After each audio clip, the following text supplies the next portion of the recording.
Penyetsa papiri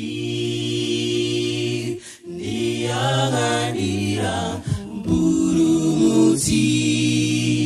Yesu analonjeza atabweranso kudzatitenga mkanafe kwatu ndipenyetsetsa papiri ndiyang'anira mpulumutsi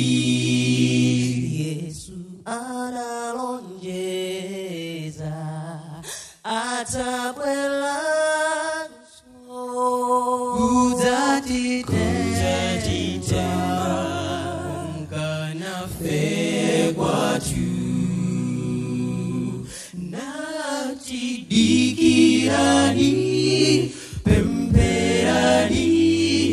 yang'anirani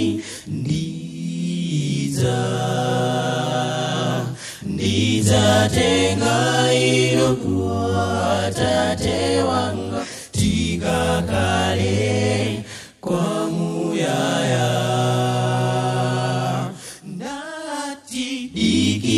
natidikirani pemberani yang'anirani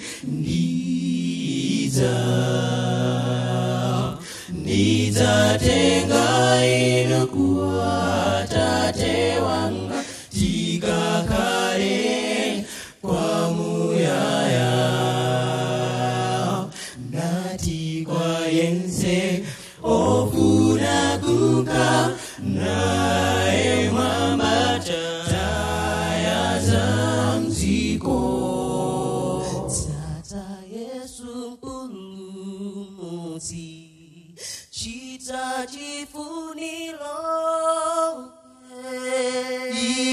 idzapatsa moyo osatha nati kwa yense ofuna kuka naye mwambata taya za mziko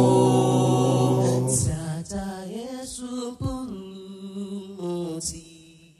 chita chifuniro idzapatsa moyo osatha natidikirani pemberani yang'anirani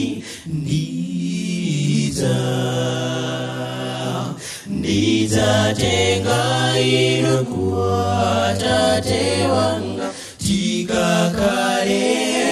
kwamuyaya dikirani pemberani yang'anirani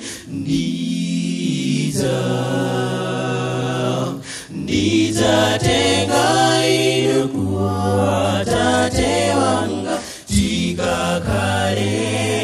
kwamuyaya dikirani pemberani yang'anirani